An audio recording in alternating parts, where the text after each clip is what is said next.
வெள்ளித்திரையில மிகப்பெரிய அளவுல கலைவாணர் அப்படின்னு கொண்டாடப்பட்டவர் தான். சின்ன கலைவாணர்ன்னு கொண்டாடப்பட்டவர் தான் விவேக் அவர்கள். அவருடைய உயிரிழப்புக்கு காரணம் என்னன்னு மனம் திறந்து அவங்களுடைய மனைவி பேசியிருக்கிறாங்க. மிகப்பெரிய அளவுல அனைவருடைய மனதிலையுமே இவருடைய பகுத்தறிவு சிந்தனைகள் இருக்கும் நகைச்சுவை வாயிலாக அப்படின்னு தான் சொல்லணும். இதன் காரணமாக அவருக்குன்னு பெரும் ரசிகர்கள் கூட்டமே இருந்துச்சு. சில வருடங்களுக்கு முன்பு விவேக் அவர்கள் நம்மளை விட்டு பிரிஞ்சாரு. அது மிகப்பெரிய அளவுல பரபரப்பை ஏற்படுத்தி ரொம்பவே சோகத்தையும் ஏற்படுத்தி இருந்தது. கொரோனா தடுப்பூசி தான் காரணம் அப்படின்னு சொல்லப்பட்டுச்சு. கே. பாலச்சந்தர் அவர்கள் திரையுலகில் வந்து பார்த்தோன்னா விவேக் அவர்களை அறிமுகப்படுத்தியிருந்தார். அவருக்கு கிடைத்த வாய்ப்பை சரியாக பயன்படுத்திக்கிட்டாரு. தனது திறமையை வெளிப்படுத்தினார்னு சொல்லணும். சூழல் இப்படி இருக்கிற நிலையில சில வருடங்களுக்கு முன்னாடி அவர் நம்மளை விட்டு பிரிஞ்சதுக்கு காரணம் கொரோனா நேரத்தில் உச்சத்தில் இருந்தப்ப தடுப்பூசி போட்டது அப்படின்னு சொல்லப்பட்டுச்சு. ஆனால் அது மிகப்பெரிய அளவில் சர்ச்சையை ஏற்படுத்தியிருந்தது. இந்த சூழலில் விவேக் அவர்களுடைய மனைவி கொடுத்திருக்கக்கூடிய ஒரு பேட்டி சமூக வலைதளங்களில் வைரல் ஆகுது. தனியார் ஊடகம் ஒன்றுக்கு கொடுத்துருக்குறாங்க. கொரோனா சமயத்தில் மக்கள் குழப்பமான மனநிலையில் இருந்தாங்க. புதிதாக தடுப்பூசி வருதே போடலாமா வேணாமான்னு. அதனால் அந்த குழப்பம் இருக்க தான் செய்யுது. அவருக்கு வந்து பார்த்தோன்னா நிறைய பேரிடம் தடுப்பூசி போடலாமா வேணாமான்னு ஆலோசனை கேட்டிருக்கிறாரு. அந்த சமயத்தில் அவர் வெளியூருக்கு செல்லக்கூடிய நிலைமை ஏற்பட்டுச்சான்.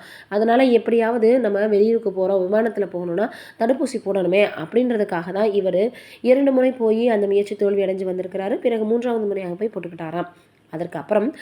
அதற்கு முன்னாடியே வந்து பார்த்தோன்னா மீடியா முன்னாடி தான் அவர் வந்து போடணும் அப்படின்னு சொல்லி எல்லாரையும் வரவழைச்சு போட்டிருக்கிறாரு. ஆனால் அடுத்த நாள் அவர் உயிரிழந்திருக்கிறாரு. இறந்ததற்கான காரணம் என்னன்னு இப்போ வரைக்கும் தெரியாது. அந்த அளவுக்கு உடலை நல்லா பார்த்துக்குவார். அதற்கப்புறமாக வீட்டிலேயே மேலே எக்ஸசைஸ் பண்ணுறதுக்கு எல்லாமே அவர் வச்சுருக்கிறாரு. வாக்கிங் போகாமல் இருக்கவே மாட்டார். இப்படி இருக்கிற நிலையில் அவருக்கு ஏன் இப்படி ஆச்சுன்னு எங்களுக்கு தெரியல. தவறாகவும் வந்து அதாவது அவர் தவறாமல் யோகாவும் செய்வார். உடலை பார்த்துக்கிட்ட அப்படிப்பட்டவருக்கு எப்படி இந்த இறப்பை சந்திக்க முடியும்னு எங்களுக்கு இன்னும் குழப்பம் இருந்துக்கிட்டு தான் இருந்துச்சு. தடுப்பூசி போட்டுக்கொள்ளவே பயந்தாங்க. அதை காலம் வந்து செல்ல செல்ல எல்லோரும் தடுப்பூசி போட்டுக்கிட்டாங்க. அவர்கள் எல்லாருமே இறக்கலையே. ஆனால் விவேக் அவர்கள் இறப்புக்கு தடுப்பூசி தான் காரணம் அப்படின்னு சொல்ல முடியாதுன்னு அவங்களுடைய மனைவி சொல்லியிருக்கிறது வைரலாகி வருது. இது ஒரு புறம் இருக்க, இப்போ சமந்தா அவர்களை நாகார்ஜுனாவினுடைய குடும்பத்தினர் ரொம்பவே வந்து பார்த்திங்கன்னா அவங்கள விவாகரத்து வாங்க சொல்லி அவங்களிடம் வந்து வற்புறுத்தினாங்களா அப்படின்ற செய்திகள் ரொம்பவே வயலாக பரவி வந்துட்டுருக்கு. அந்த அளவுக்கு அவங்களுடைய குடும்பத்தினர் எதற்காக சமந்தா அவர்களுக்கு வந்து பார்த்தோன்னா இப்படி ஒரு விஷயத்தை செய்யணும் அப்படின்னு தான் இப்போ எல்லோரும் சொல்லி வந்துட்டுருக்காங்க.